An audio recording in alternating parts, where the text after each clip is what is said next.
talks.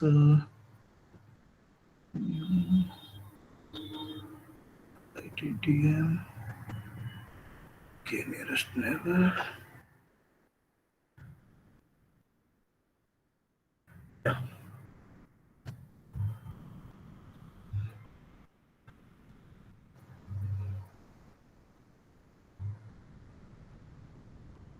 Entire screen shared. Vision moment screen shared.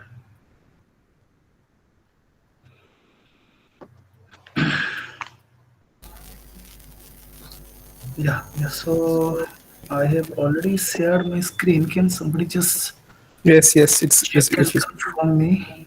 yes, sir. Both Yes, sides it's it's visible, right? yes, yes, yes. Okay. Thank you so much. So, welcome you all to the second of my discussion. Yeah. So, in this particular talk, what I'll be focusing on is one classifier. Okay. One very basic classifier which is there in machine learning and artificial intelligence. And the name is K nearest neighbor classifier. We'll see. And the job of the classification, everything we already know. We have seen a lot of examples of classification today. Food image classification, animal image image related lot of classifications we have seen. Medical data classification we have seen. Also the COVID-19 is also a classification problem, that also we have seen, right? So then let us these are all fundamental classifier we need to understand and we need to implement by ourselves. That and the type of classifiers, as I mentioned, is really very different. I mean, there are various types of classifiers available in the literature. There are classifiers which are probabilistic based classifier. There are classifiers we generally use to classify or you generally use to decide something by using some probability, right, in our real life. Like the success rate we used to see when we want to put our child into any coaching center or anything. Whenever we want to purchase something, we want to see that whether that shop is having good record or not. Always we follow some rules and regulations to decide something, right, in our brain. So always there is a classification kind of thing happening in our brain to decide or to finally come up with a solution, efficient solution we generally see. And the classification, as I mentioned, that are of various types based on the characteristics or based on the mathematical characteristics it is designed. So there may be a probabilistic based classifier, there may be nearest neighbor based classifier that we'll see today, and there may be decision tree based classifier. You will design the tree and then you will pass the data to the tree, and the tree will decide that which class that sample may belong to. And there is something called as discriminant function, like the hyperplane drawing hyperplane based uh, classifier.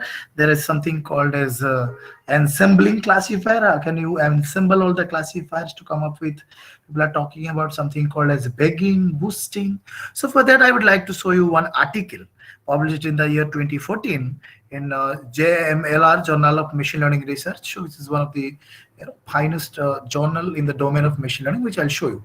So in this particular talk, what I'll be focusing on is initially I will be discussing the type of the classifiers and what are the different types of classifiers, and the question mark I have given as do we need really hundreds of classifiers to solve a problem?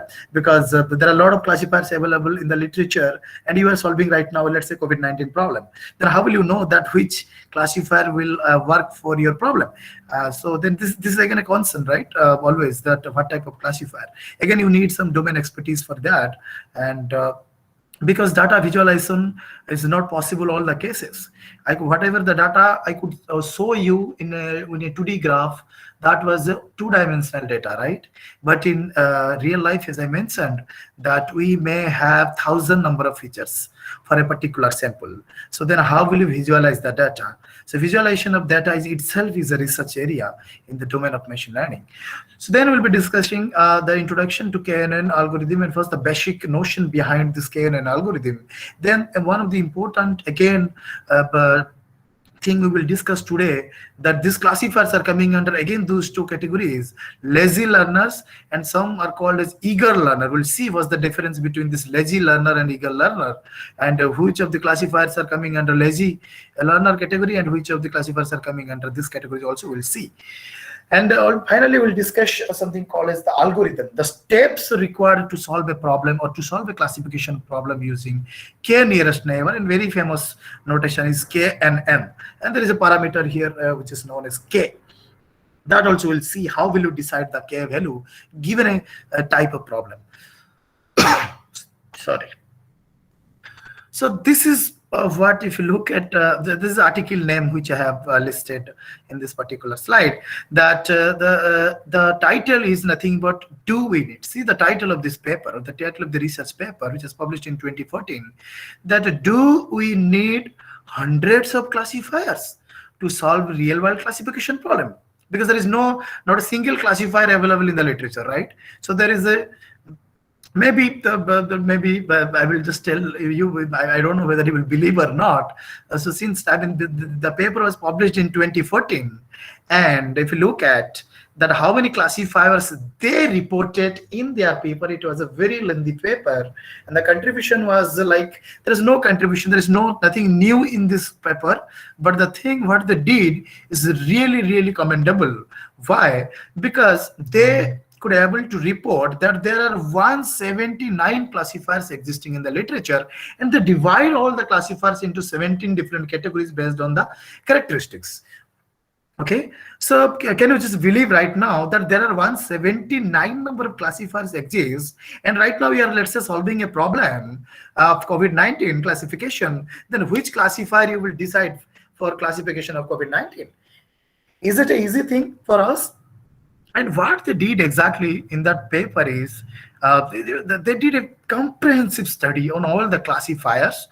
So to validate all the models, we need data set, and this is the importance of the data. And data is not a very big thing right now, because everywhere we are living around data. So data can be collected from anywhere.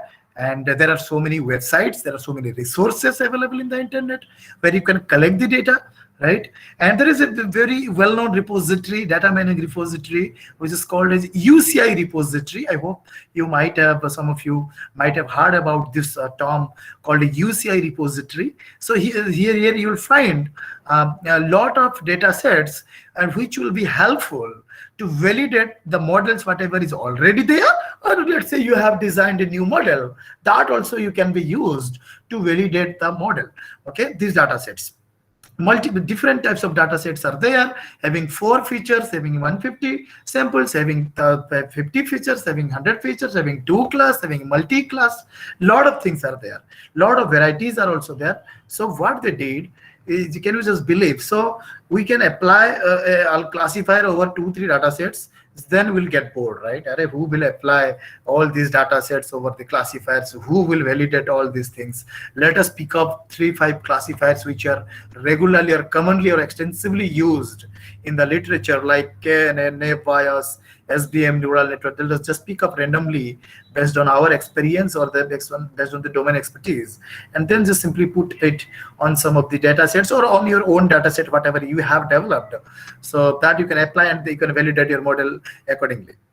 But what is this particular what this research work is, or the study is? The study was about to validate all the 179 classifiers on all the data sets. Can you believe how much time they have taken? They might have taken to come up with some type of conclusion.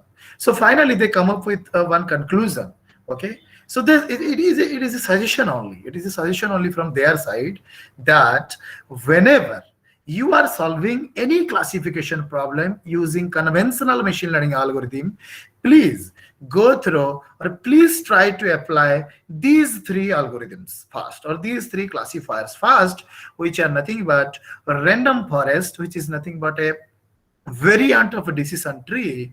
Okay, and there is something called as a support vector machine, which is a discriminant function based hyperplane, and basically the concept says that it always tries to generate an optimal hyperplane. Okay, so, and SVM with Gaussian and polynomial kernels, and the final one is the extreme learning. It is a suggestion, not all the time this will work, but it is a suggestion from their side. Even my experience also, from my experience, I can say that these are the three classifiers which we should try first whenever we are applying or whenever we are solving any problem, right? Classification problem, basically. So this extreme learning machine sounds very maybe sounds new to, or very maybe some of you are not familiar with this term.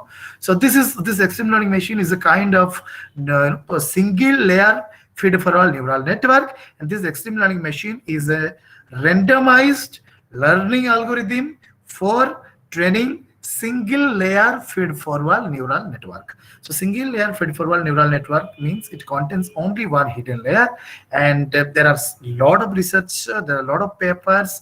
Why not multi-layer? Why only single layer? There is a paper, even single layer, a hidden layer feed forward neural network can also approximate any function what multi-layer does. Okay, there is a paper, there is a theorem called the universal approximation theorem. This universal approximation theorem is must for any type of neural network architecture, and that is why that neural network is very famous, have been used by researchers from every corners of the world, and very successful as well. So this extreme learning machine is a very easy to understand, and of course including these three classifiers, you can also try backpropagation neural network, I mean feed forward neural network, and then you can see the difference between this feed forward neural network and extreme learning machine. Even in this conventional or this traditional extreme learning machine is having some problems. So that's a lot of other variants of extreme learning machine, similar to a lot of other variants of neural network. Later on over time developed, it is also developed, the very other variants are also developed over time, the extreme learning machine. But the only idea was to develop this extreme learning machine, randomized neural network, random vector functional link neural network, was to reduce the training time, taken by the conventional backpropagation neural network architecture, to avoid some problems like trapping at local minima and other things, right? So this was the idea, the notion behind development of this extreme learning machine. If you want to know more about it, then you can go through some of the literature, and you can also, this is not at all a new concept. So right now also people are talking about deep learning. Don't think deep learning is a new concept, but right now we're talking about, because we are having sufficient amount of data and we can also store the data easily, we are having sufficient amount of storage capacity, and we are having GPU right now, so we can fit GPUs inside our system, and we are having a lot of computational power right now. So that's why we're talking about this. But the deep learning concept, whatever people are talking right now, is not at all a new concept. Rather, it can be tracked back to 1980s, late 80s actually, 1990. So it's been there since 1990s, right? So there's nothing new, but the approach and there is a problem at that time actually, because we do not have that much of capacity to store the data, to run the code also. It generally takes 1 month or like that to run, even to train the model. So right now it can be done within 1 day, or maybe within some hour, because of the use of this graphics processing is a parallel processors or GPUs, right? So this is what actually the problem of the classifier selection is. So selection of appropriate classifier, even selection of the appropriate feature extractor also is a major concern always while solving a problem using machine learning algorithms, right? Because both are the vital stages of any machine learning model. So for that, we need some domain knowledge, and this type of papers, suggestions that what type of classifiers, if we are solving the problem using machine learning, not a deep learning. So because there are some ways, or there are some problems where machine learning can be applied, where deep learning can be applied. Other speakers may have better discussion on it, that when to apply deep learning, when to apply machine learning, where to apply machine learning, where to apply a deep learning given a problem. They will discuss more on it. I should not discuss more on it. So what we'll be discussing today is a k-nearest neighbor classifier, right?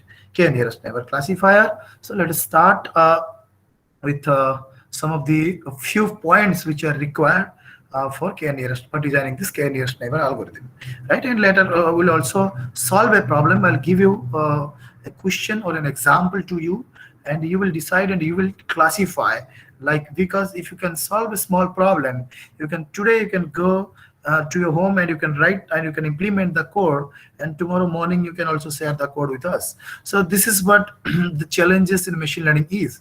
And even if you if you are really interested to learn this machine learning, and you have to solve the problem by today itself, right?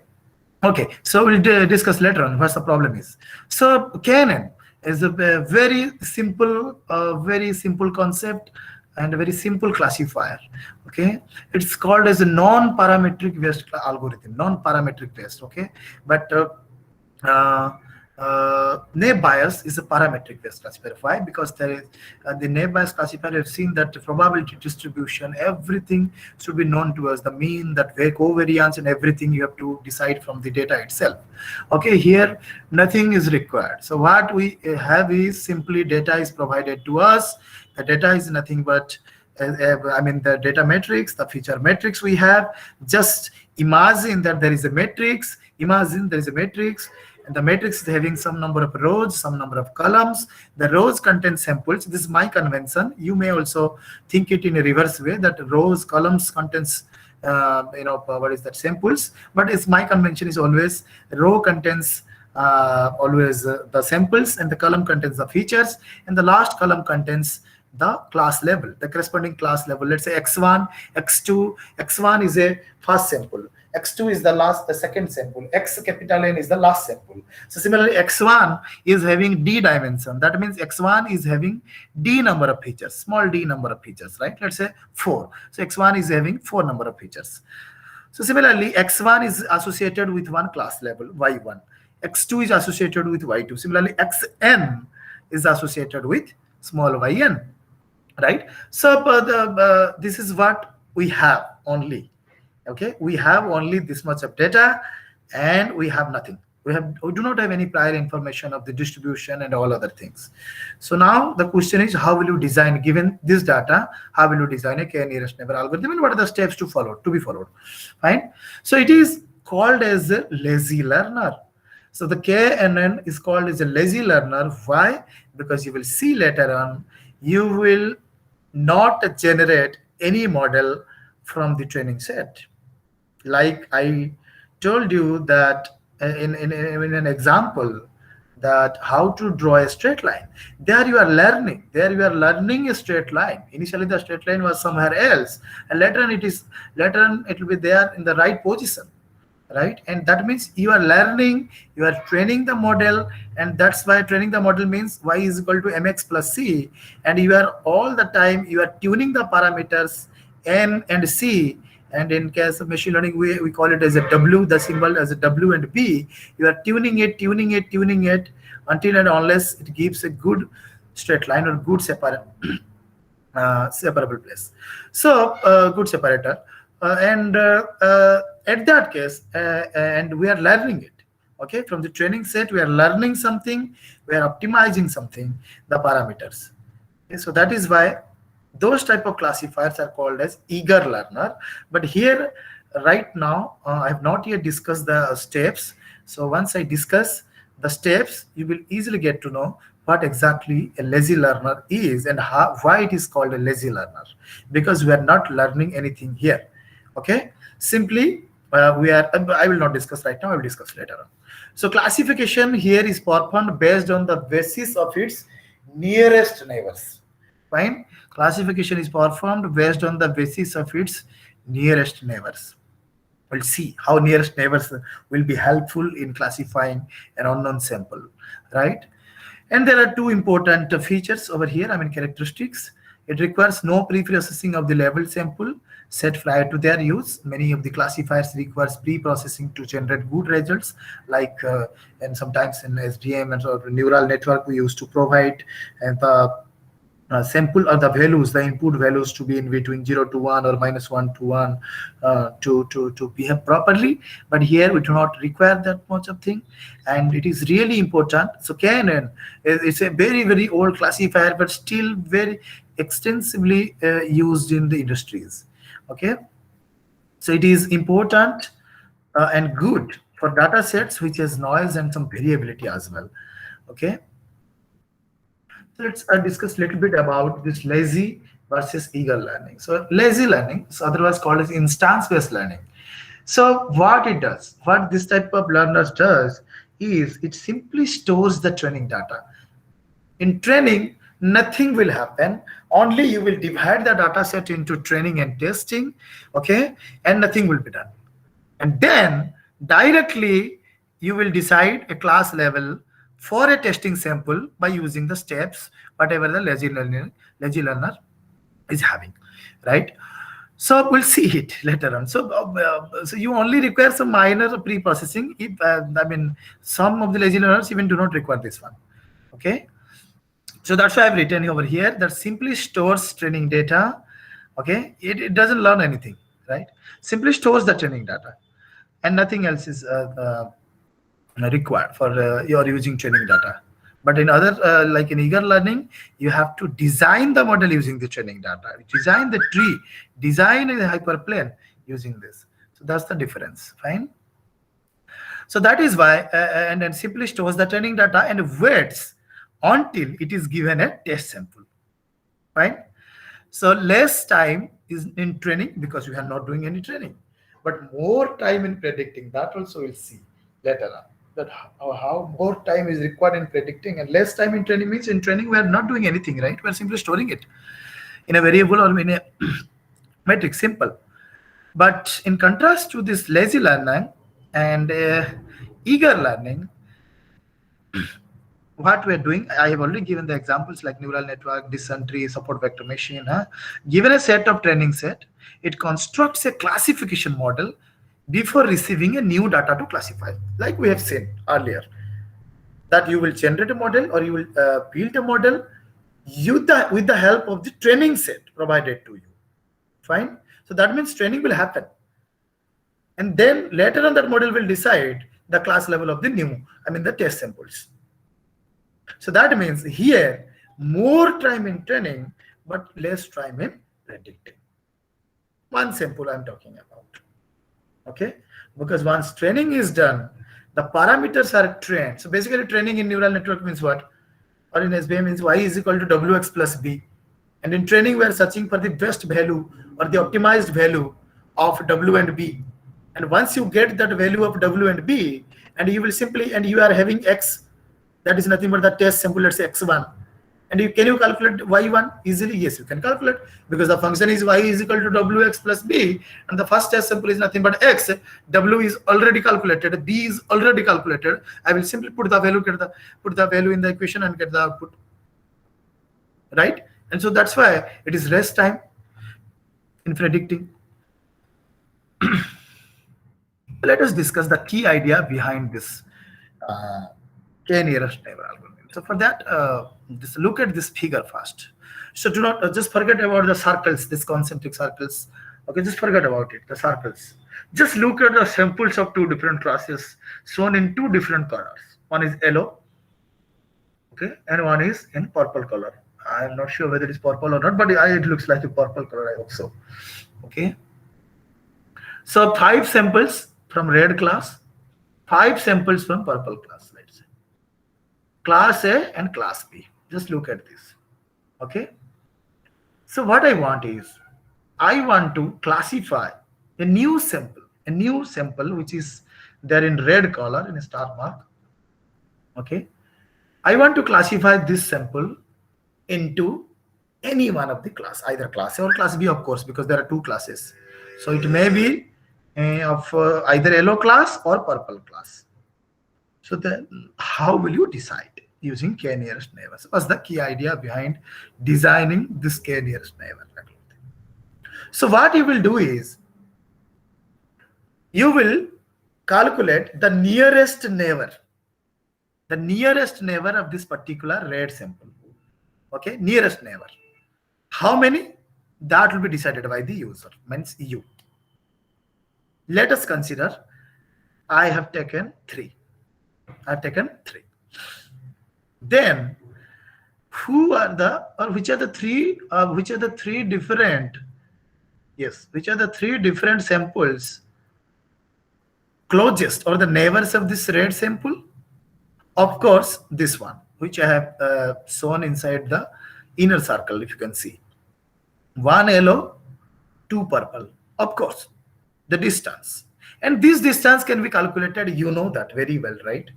You know that is what is nothing but Euclidean distance, right? Euclidean distance. Or how to find out the distance between 2 points, x1 y1 x2 y2. You know that x1 minus x2 square plus y1 minus y2 square root over, which is nothing but Euclidean distance. Even if it is a multidimensional data, also the same formula will work. Sorry. So now we could able to find out by calculating any distance measure, maybe absolute distance, maybe Manhattan, maybe any many distance measures are there, and we have used, let's say, Euclidean distance, and then we could able to find that that these are the three samples, one yellow, and the three samples are the neighbors of this red sample. Okay, then how will you decide this mathematically? This is a test sample, and these are all training samples. Remember, the red one is a test sample, and all others are the training samples. So then, what's the first step of this particular algorithm is to decide the k value. How will you decide the k value? That I will discuss later. Okay, for what type of problem? So I have decided, this is the first step, right? I have decided that my k value should be 3. Means I will consider 3 nearest neighbor, and based on that I will decide the class level, right? And I have decided the k value 3. Then I have to find out that which are the three samples neighbors to this red sample. Then what I have to do? I have to calculate the distance from this point to each of the every point of the training sample, right? Then I will sort the distance either in ascending or descending order based on your requirement, based on your convention, right? And then you will decide the 3 different nearest neighbors after sorting, right? Just look at the smallest distance values and find out the nearest neighbors. So now we could able to find out the nearest neighbors. Fine. So after finding out the nearest neighbors, we have to check that how many of the nearest neighbors are from which class, right? So then, based on the majority voting, we will decide that whether the new sample belong to purple class or yellow class. Here my k value is 3. Just look at the inner circle. My k value is 3, and the nearest neighbors, there are 3 nearest neighbors. Out of the 3 nearest neighbors, 2 are from purple class, 1 is from yellow class.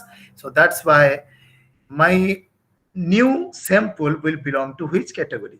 Purple category, because of this the majority voting, because the majority of the nearest neighbors are from the purple class. And this is what the concept of the idea behind this k nearest neighbor. This is the idea. And then maybe you may take some other value because you don't know which value to take, right? And how will you take these values? That also you have to check by yourself. We'll also discuss later on. So let me discuss the same thing using a flowchart as well as using the mathematical steps, whatever we have discussed now. If you look at this flowchart, yes. Yes.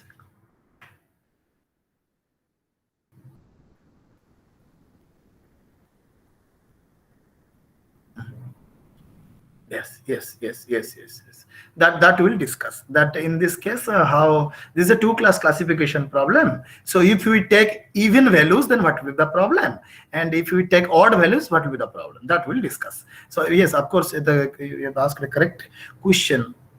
And definitely there must be some doubt that, sir, if k value is 4 and if both are from, 2 are from red class, 2 are from purple class and 2 are from yellow class, then which one you will decide, right? I think this is the question, right? Yeah, that we'll discuss later on. Very good question. Thank you. We'll discuss. You'll get the answers later on.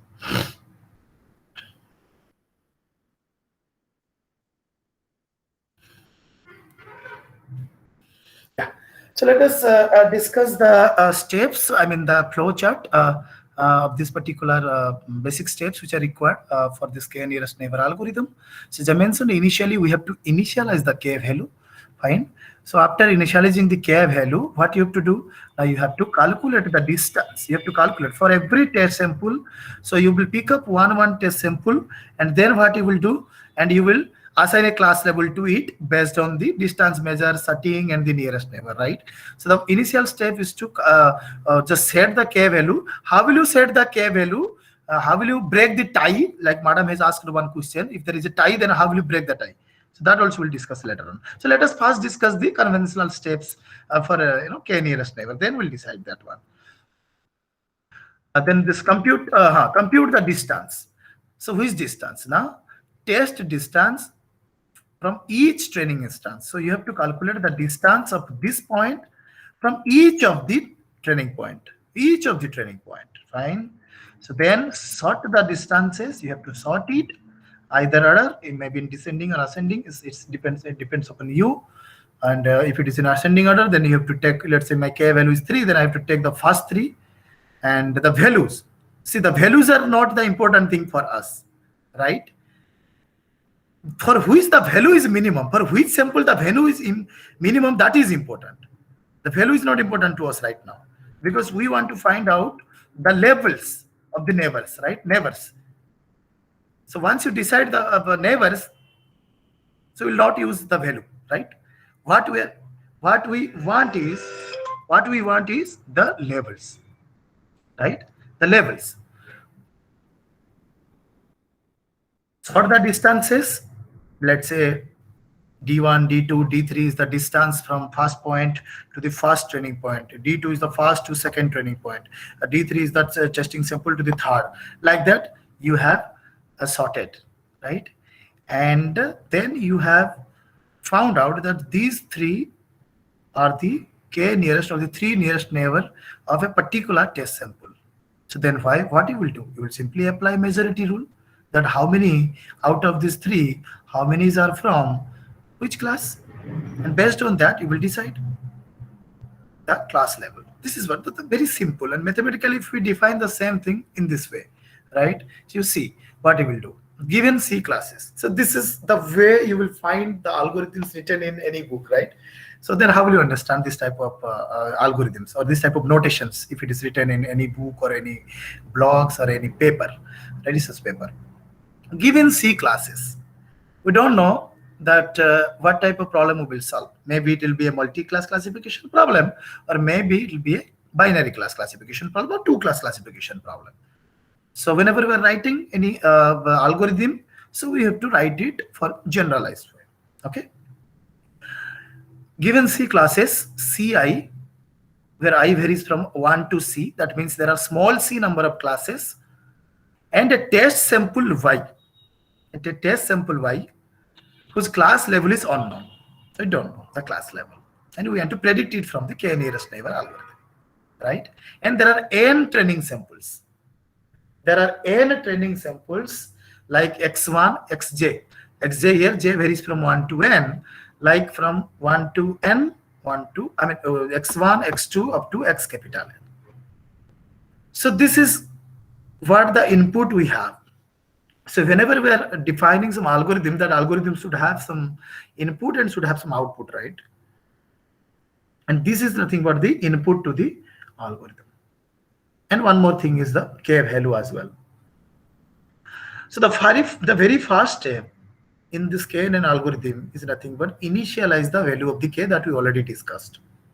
You have to decide the k value. Then calculate the distance between y and all training samples xj, right? So you will pick up one test sample, and then you will calculate the distance of this sample with all the training samples you have, all the training samples. Okay, so let's say the first training sample you have considered out of the 30 testing sample, if you remember the previous example what we discussed, right? The first sample, and you will calculate the distance for a first testing sample with 70 training samples. So you will get 70 distance values. Then what you will do? you will find k closest neighbors. K closest neighbors. How? Now you have to sort the distance, and then you have to decide that which are the closest neighbors. So if you look at a formula over here, so there is a formula over here, right? So find the k closest neighbor and identify the number. After setting, you will able to find out the k closest neighbors. Can you just think of implementing this algorithm? Okay. So you may require two different loops over here to implement this. The outer loop will be helpful for each test sample, because you will pick up one test sample out of 30 samples. So you may run a loop for that. The outer for loop will be helpful in taking the test samples, and the inner for loop will be helpful for all the training samples. For each testing sample, you are calculating the distance for each training sample, right? So that's why you may need you will need the help of the two for loops to decide the class level for a particular test sample, right? So it may need 5 lines of code or may 7 or 10 lines of code to solve the problem.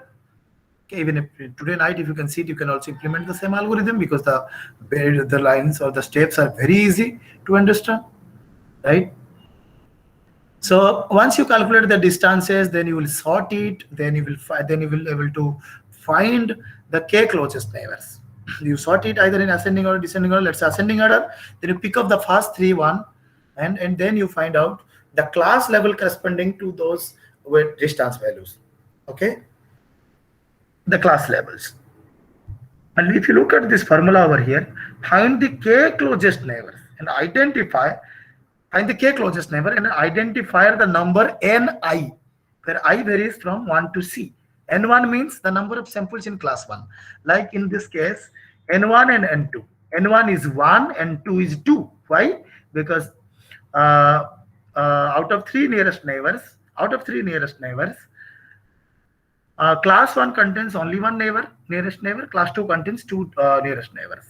And if N1 is 1, N2 is 2, and if you sum it, N1 plus N2, it will be equal to k. And that's what is written over here, if you see. Summation over I is equal to 1 to c ni. That means N1 plus N2, if c value varies from 1 to 2, N1 plus N2 is equal to k. That is true. So then how will you decide? Once you find out that the neighbors and their labels, because you have right now calculated that how many samples are there from each of the categories in this k nearest neighbors, assign y to class ci, to that class for which ni is greater than nj. That means the majority.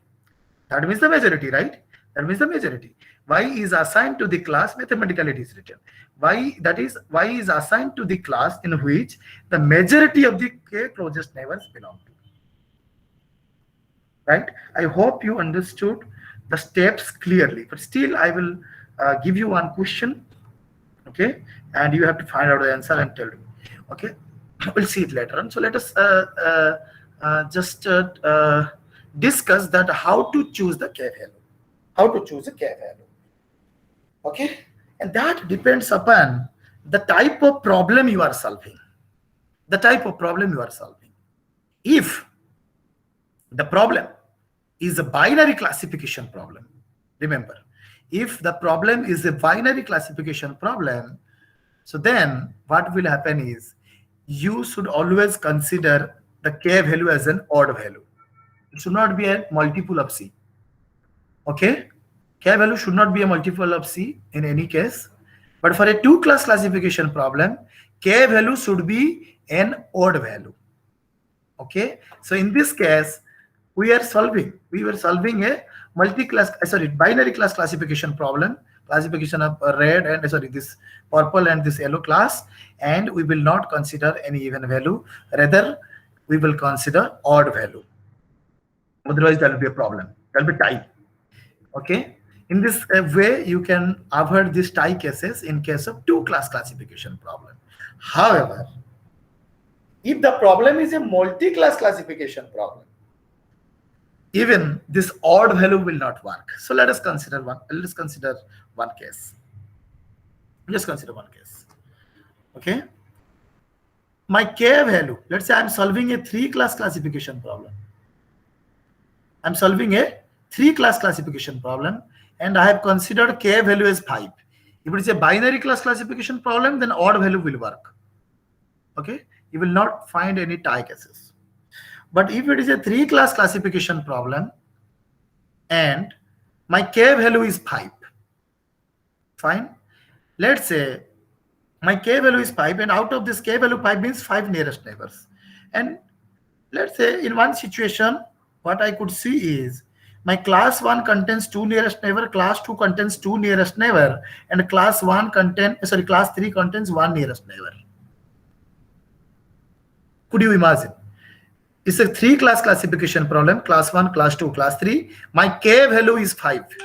So that means N1 plus N2 plus N3 should be equal to 5.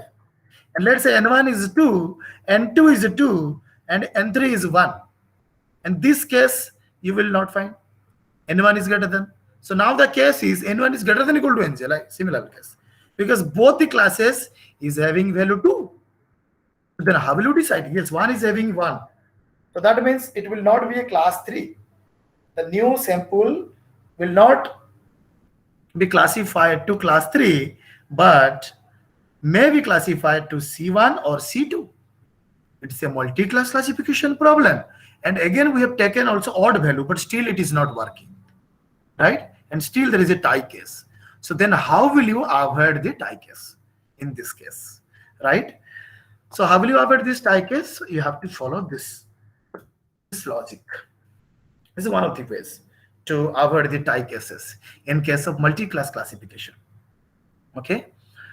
If you look at the conditions over here, the conditions, so if condition, there are a lot of if conditions used in between. So if a tie exists in this type of cases, N1 2, N2 also 2. So that means there are 2 neighbors from one class, and there are also 2 neighbors from another class, which is there in the nearest neighbor group. So what you will do is just calculate the distance values of those 2 neighbors. Just calculate the sum of the distance values of the 2 neighbors from each of the classes, basically, which are tied. Right? So what I will do, now C1 contains 2 different neighbors, C2 contains 2 different neighbors, and now we are facing a problem. We are not able to decide that which class will be the final predicted class.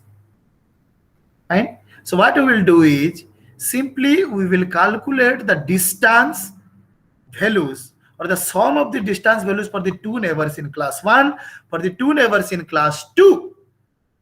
Then we will again check that which one is having the minimum values. If again we will check one other condition, if no tie occurs, then classify Y to that class which is having the minimum sum.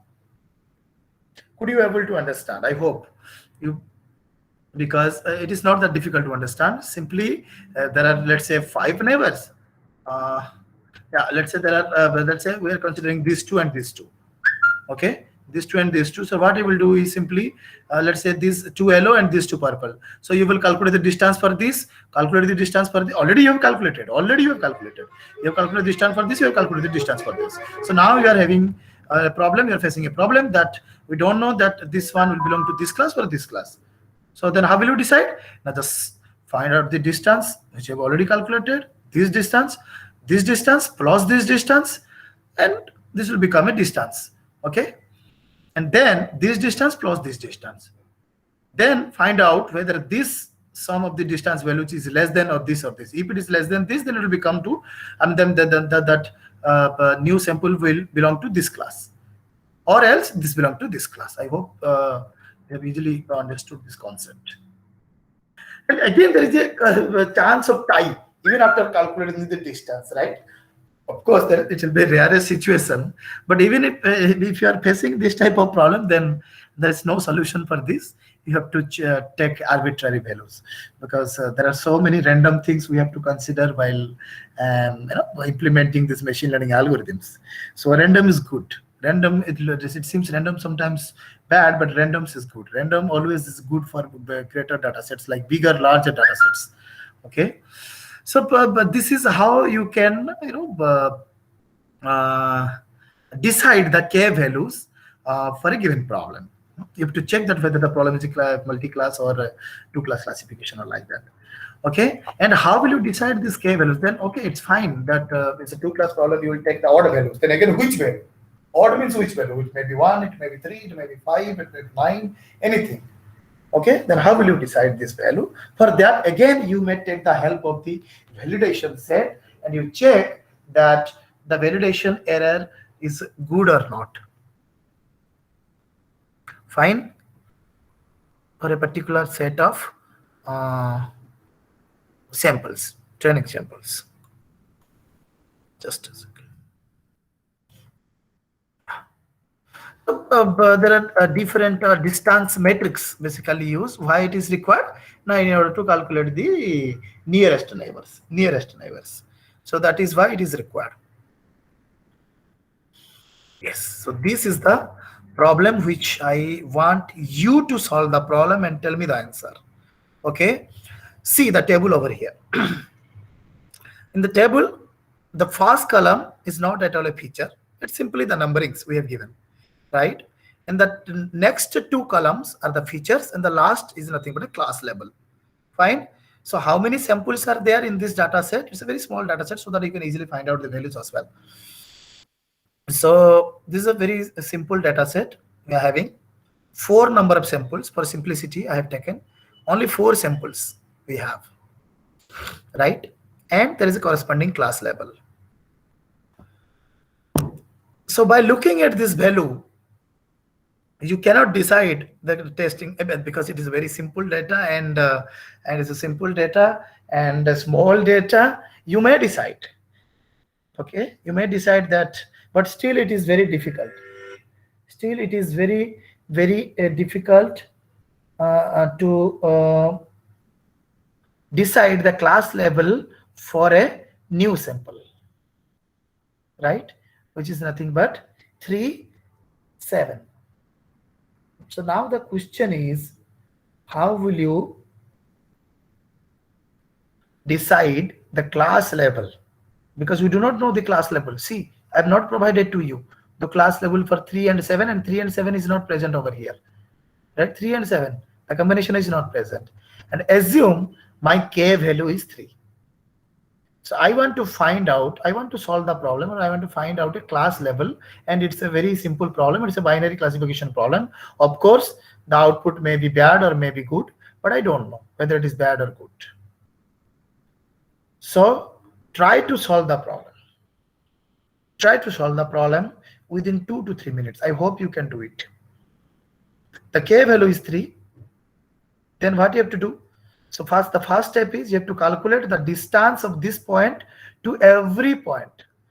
Then you have to find out 3 nearest neighbor. Then based on that, you will decide that out of the 3 nearest neighbors, then which is having the majority, which class is having the majority.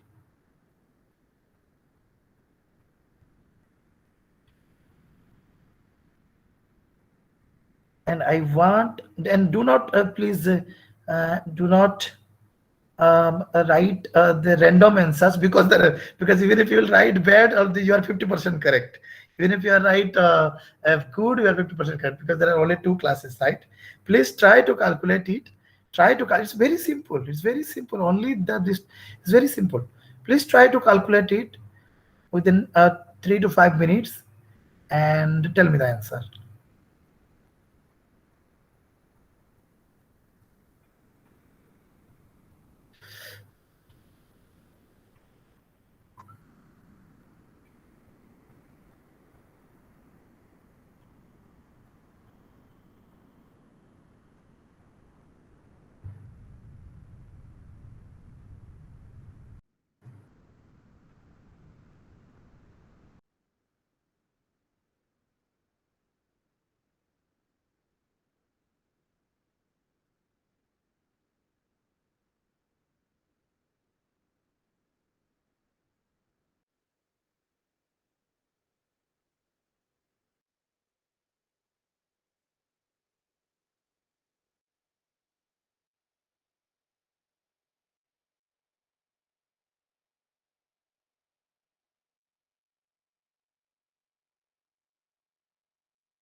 I hope all are solving the problem. Do not wait for the results of others. Please try by yourself.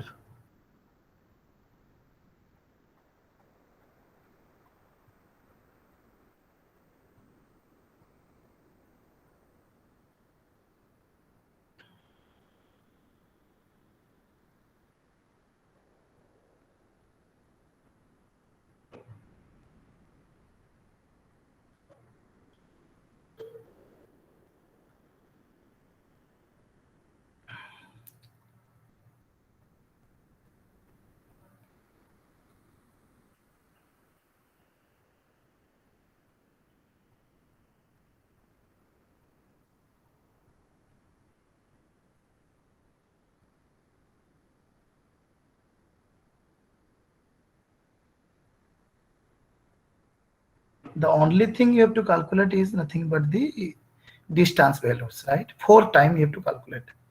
4 times. 3777, 3774, 3734, 3714. It's a 2D point. And the formula is this one. That you already know formula.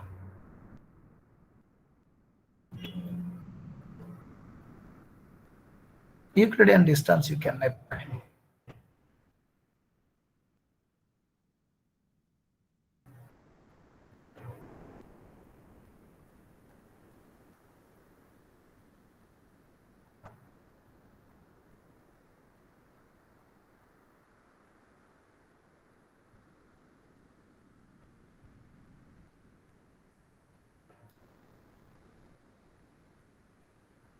So expecting a quick answer from you all.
Yeah, formula. Yes. It's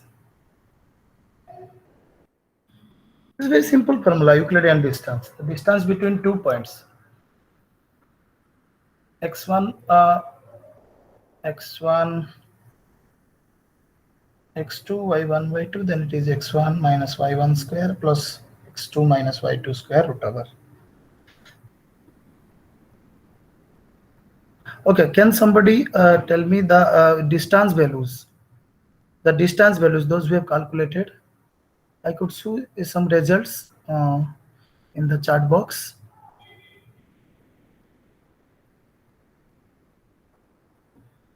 Those we have calculated. So can they tell the distance values? Very easy, right?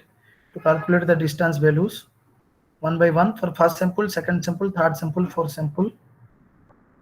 First sample, let's calculate the distance value. 7 for 7 it will be 4. 7 it will be 4. Okay. For 7 it will be root over 5. 32. Okay, root for 7 nahi, for it is 7 4. 7 4 it will be root over 32. 3 minus 7 4 square, 7 minus 4 3 square. 3 square, sorry, 9. 27. 5, huh? It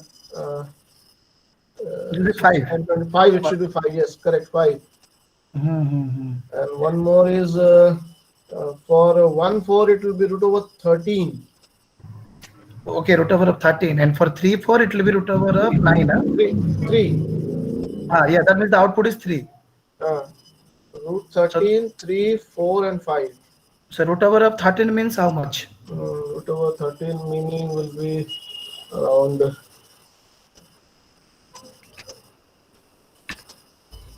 It will be around, something. it will be around 3.6, right? Or 3 point something. Not 3.6. Yeah. 3.6, right? Yeah. 0.6, 3, 4, and 5. Yeah. So the distance for the first sample is 4.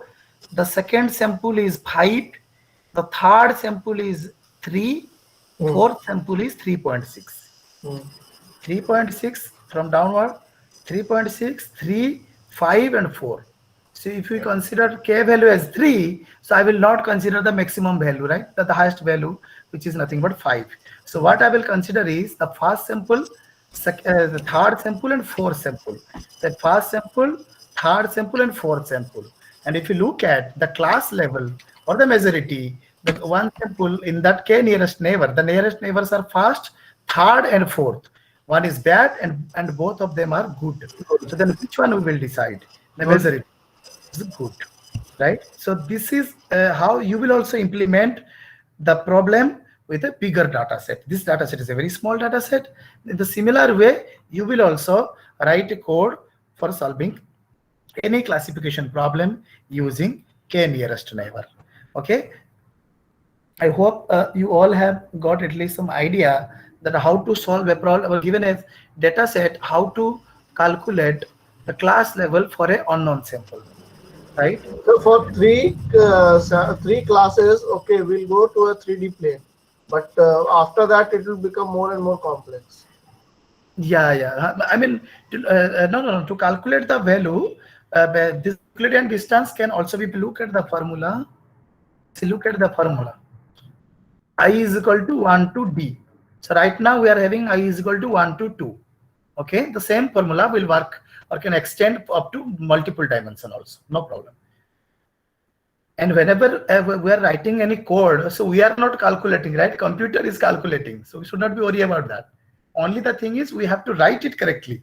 We have to properly write the code, right? Because we are not calculating anything. The computer is calculating everything. The thing is, whatever we are calculating, or the instructions should be correct, clear and correct. There should not be any ambiguities. Right? And this is how I hope you all have at least got some idea that how we can apply. Again, on the same data set also, you can apply naive Bayes classifier and you can check. Okay, and there is something called as minimum distance based classifier, like Euclidean distance based classifier. That also you can put. Okay, and based on the Euclidean distance classifier, this will belongs to a class this class. I mean, that is also good because the 3 is the minimum value, right? So that is also possible. So regarding these advantages and disadvantages, there are some advantages of this algorithm. There are also some disadvantages, some limitations are there. The advantages are it's very simple to implement and use. And here also we have seen whatever the data is given is a training set to us, and nothing we are doing with the training set. We are not designing any model, where we are not doing anything with the training set, right? So that's why it is called as easy learner, lazy learner. Okay, so lazy learner. So that means we are not doing anything. Okay, we are not designing any model. So then the cost of learning process is zero. Learning process, because we are not learning anything, right? It is reversed to noisy data by averaging the k nearest neighbors. So k nearest classification is based solely on the local information, because nearest neighbor is based on the nearest neighbors. And the cons, I mean, it is very expensive even to classify a new instance. Okay, so for each sample, you have to calculate the distance for every training sample. So let's say there are 1,000 number of samples are there. And again, there is a problem if the number of features will also be higher. Like Sir said, the complexity will be more. Of course, the complexity will be more. The time taken by the program will be high because the dimensions will be high, the number of samples will be high. So that means for one sample we need a lot of time. So similarly for the second sample also we need the same amount of time. So that is why the time taken in case of testing is very, very high compared to the training, because in training nothing is happening. So this is what is the major limitations of this k-nearest neighbor algorithm is. Okay, it's computationally intensive. I think we're having some time to discuss some fundamentals of the regression.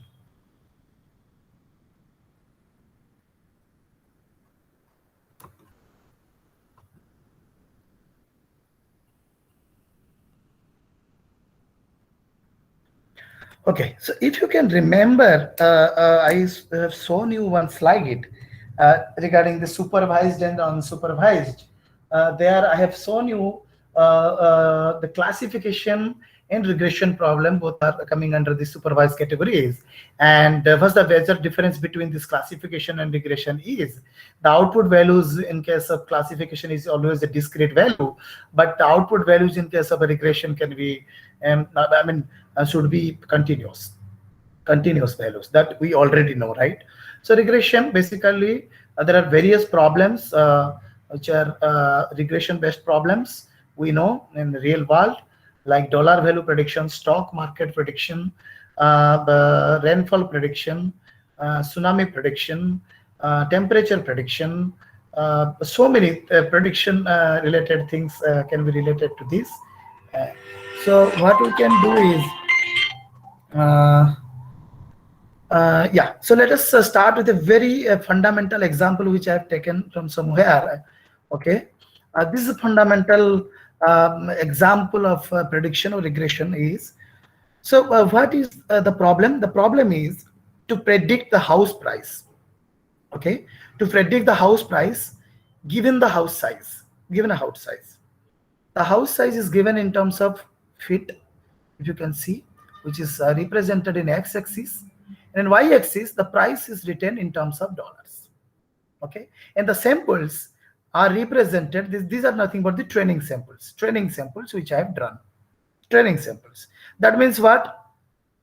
If the house size is this 500, and thus the value will be $100. This is given to us. That's why I'm telling that these are all training samples. This is given to us. So what do we want over here? So what a regression model or a machine learning model will do over here? Now the machine learning model will try to fit a line, fit a curve to these particular samples, so that later on we can decide, okay, later on we can decide the price for a given size, for an unknown size. Okay, let's say my friend wants to, I have already purchased a home or a building somewhere near, let's say, Chennai, and my home size is, let's say, 1,000 feet, and maybe feet square, whatever the size may be. Okay, and for that the price was like $250 or like that, if you can draw it, so you can easily get to know. And but I want to right now predict the size, the price of the home which is nearby that building, and the size is like 1100, let's say. It is 1000, let's say, that is 1100, and that data is not there exactly here in training sample. So what we can do is, we can, any machine learning model or any regression model, what it will do is, it will draw either a straight line or a curve or any you can call it as a polynomial curve or any curve you can say, or quadratic curve, whatever it may be, and that will help us to decide that what will be the price for an unknown size, for an unknown size, right? So for that I have there are some markers which right now I will show you. So this is basically coming under supervised learning model, because the right answers are already given. So that's why I call that these samples are nothing but the training samples. And regression predict continuous valued output, that we have already discussed, and here it is a price, and here it is price, the continuous valued output, right? So, and this is, and maybe the function. So that means what is given to us over here. So what is given to us? So we are given X, which is nothing but this. We are also given Y, the price values. So what we want? We want to build a relationship between X and Y, or you can say we want to build a mapping between X and Y, which is otherwise called as a function that you already know. Function.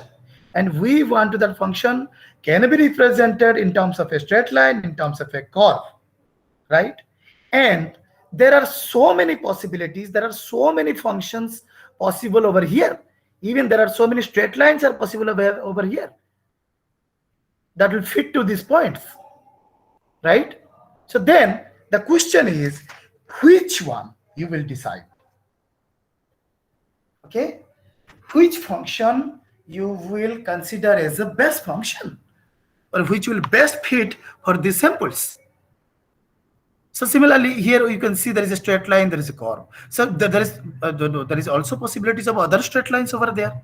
So these straight lines are called as, this straight line also can be represented in terms of linear functions, right? Linear functions. Then, yes, so given X and Y, my job is to predict a function, is to design a function from that will map from X to Y, but there are many types of functions possible, right? Can be of any type, but the simplest one is the linear function. Okay, so this X, whenever we are talking about this X is nothing but a sample. X can be a single feature, X can contain a single feature, X can also contain multiple features, right? So the idea here is to, given a set of samples, if you look at, given a set of samples in blue color circles, okay, and the job is to draw a line, or the major goal is to fit a curve correctly or fit a line correctly, fine,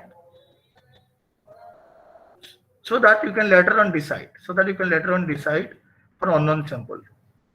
So then how will you know that which one is a good one? Or out of many linear lines that we have seen in the previous example, that how will you know that which one is a better line? For that, to find out, to find out that out of all linear functions, or out of all linear lines, which one is a good one, we have to find out something that optimizes some criteria. And for that, we have to calculate something called as some criteria, right? Some criteria should be there, which will decide that, yes, this one is better than that. And that criteria should be, and that criteria which is considered in case of this linear, because we are talking about this linear function, and the model is called as linear regression model, and that criteria is called as the square function over here. And there are many versions of square functions are there, and the sum of the square error is one of them, right? And whenever, and how will you calculate the error? So if you look at the points over here, so the points are distributed in this manner, the blue color points, if you look at, and this is the line, let's say this is the line generated by a model, machine learning model. It's a linear regression model, fine. So then how will you know that how much error is there associated with it? And we'll try to modify the line based on some criteria. We'll try to get a good line based on some criteria, and that criteria is nothing but an error function over here, and that error is nothing but the distance between each point to the line.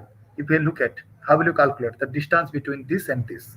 And as we are talking about the sum of squared error, so then for every point we will calculate the error.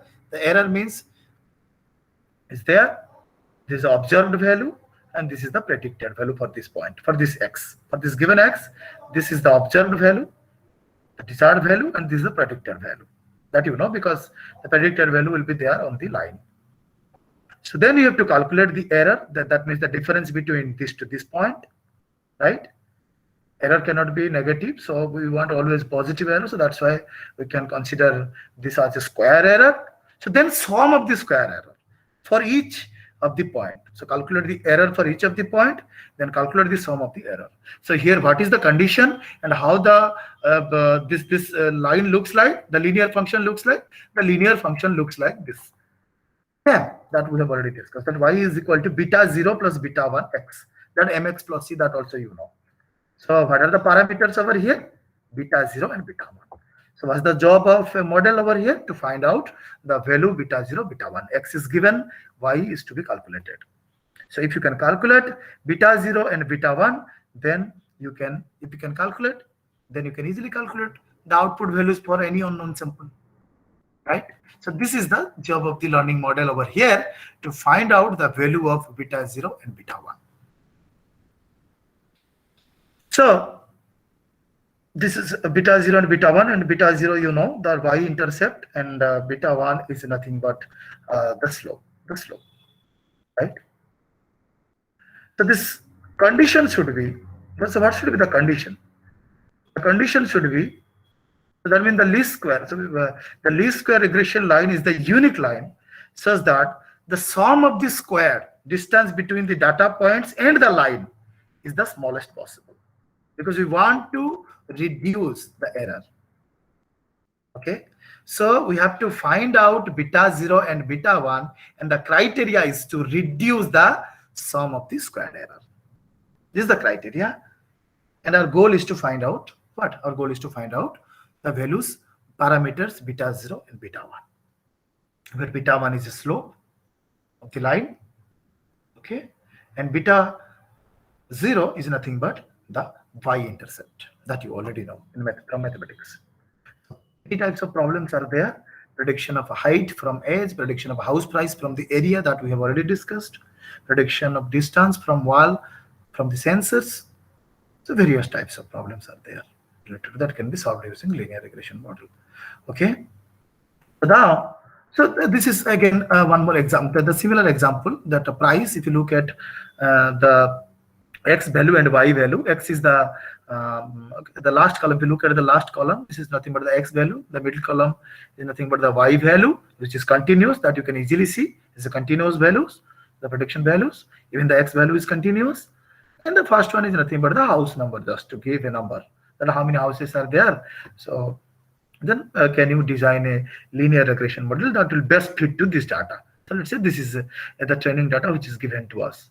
So then what you will do, you will design, or you will first draw the points using a graph, okay, because it can be visualized, right? It is a single feature one. If it is multi one, that cannot be visualized, but for that also linear regression model can be extended. That is called as multivariate linear regression model, and it is univariate linear regression model. Univariate because it is having only one feature. Similarly, the equation can be extended to, like, y is equal to beta 0 plus beta 1x plus beta 2x square plus beta 3x cube, like that. Okay. Then the question is right now that how will you find out these values? Beta 0, beta 1.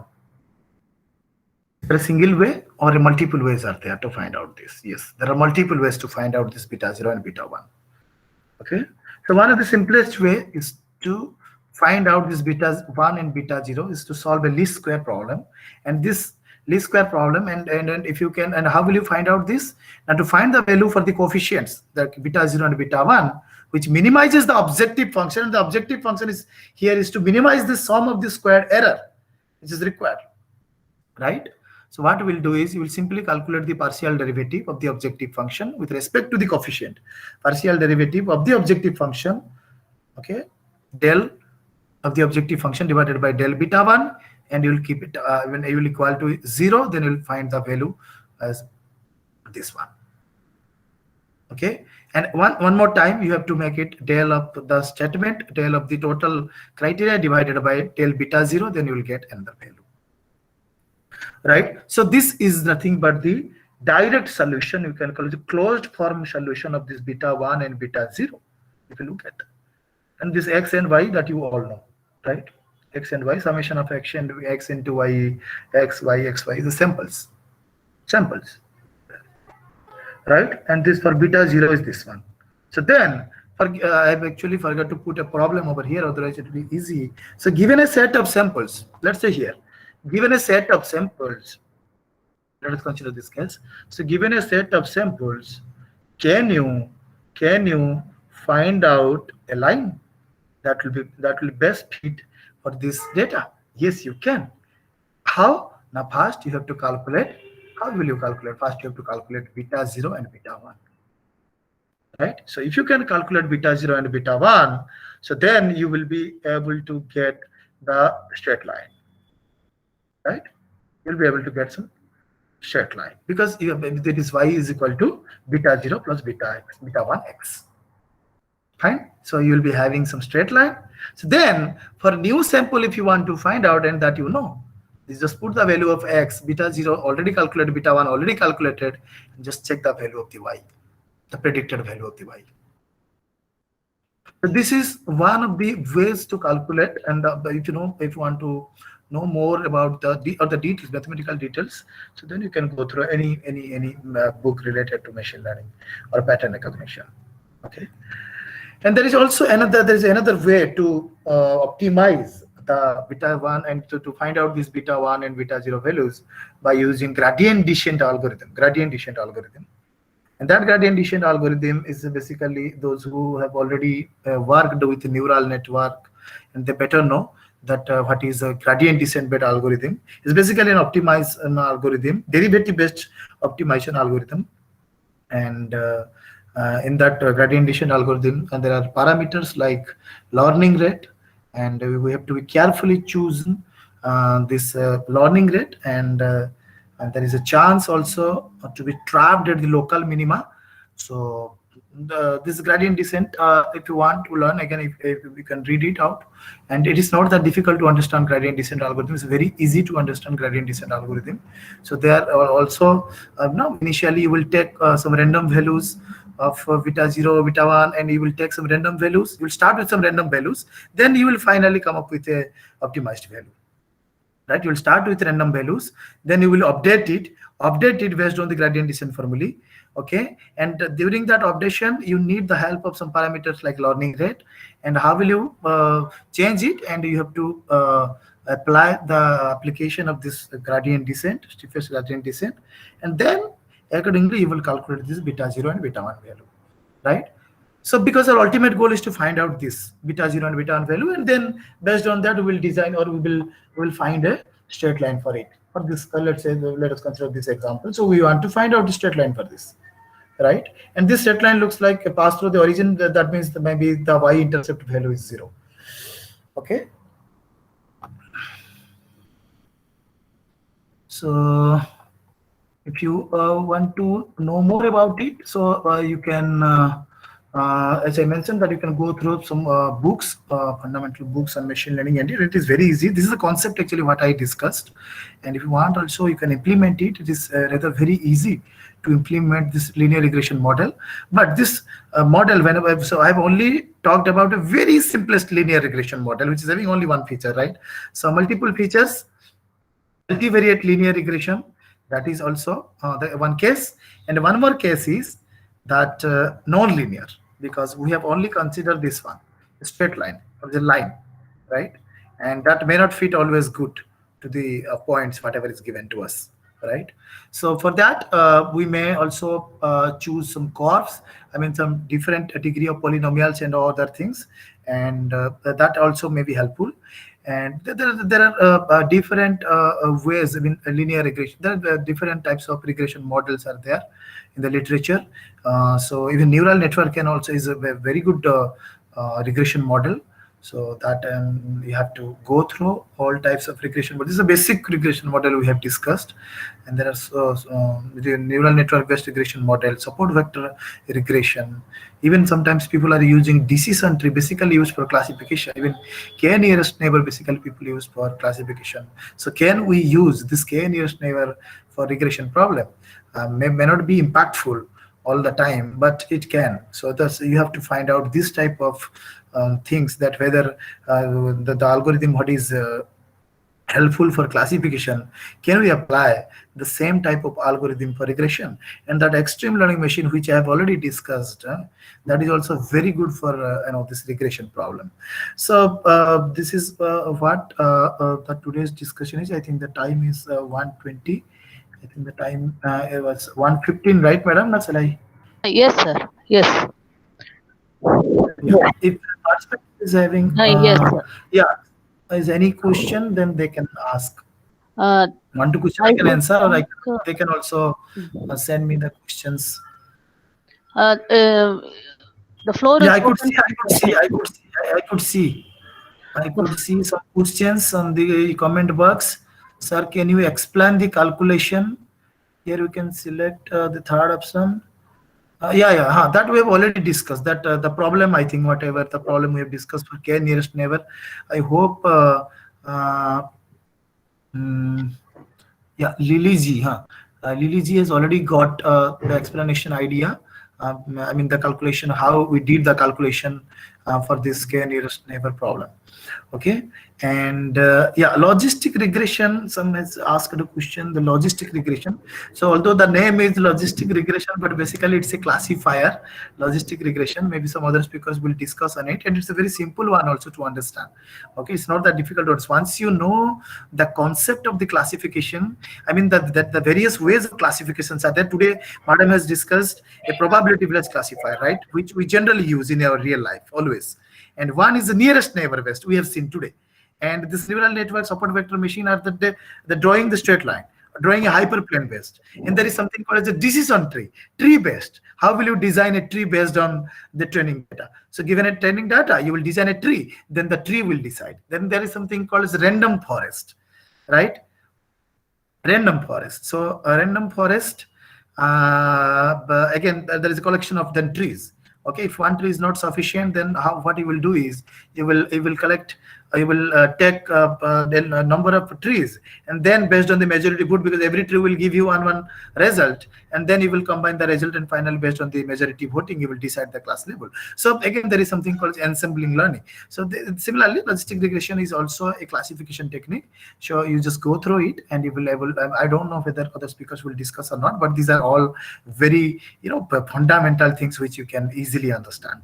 Only the thing is, if you know, as I mentioned in my first slide of my lecture, please read. Those who really want to make their career, those who really want to build their career in this particular field of research, so they should at least know what is linear algebra. There are few things which you should know, that how to handle the matrices, matrix inverse, matrix rank, all these things we should know to understand clearly the mathematical concept behind all the algorithms. So linear algebra and probability theory is must to understand the mathematical details. And do not sometimes even sometimes even faculties and students, they, oh, so many equations are there, so okay, so we should not read this one. But yeah, so many equations are there, that's fine.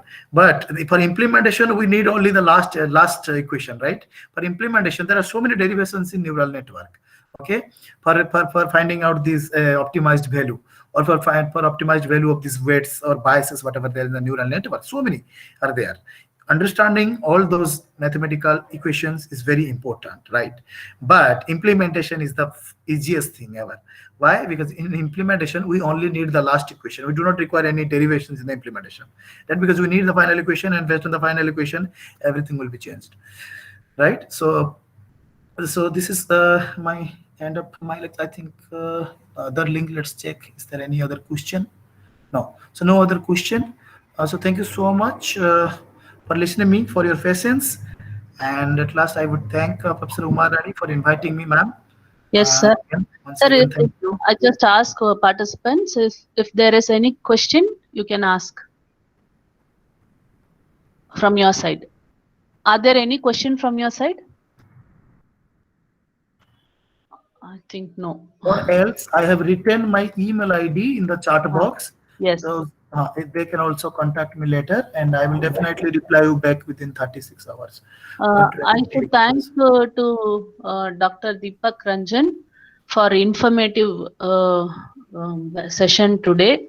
So we had learnt about the k nearest neighbor linear regression, and then various parameters metrics such as confusion matrix, sensitivity, specificity. So it was so informative, sir. Thank you so much. Thank you. I should thank you for accepting my invitation and then took the session very informative. Thank you so Okay, much. sir. Thank you, sir. Thank you. Thank you so much, and my good wishes, best wishes to all the participants. Thank you. Okay, sir. Okay, thank you. So we will meet after lunch at 2:30. 2 is fine or 2:30?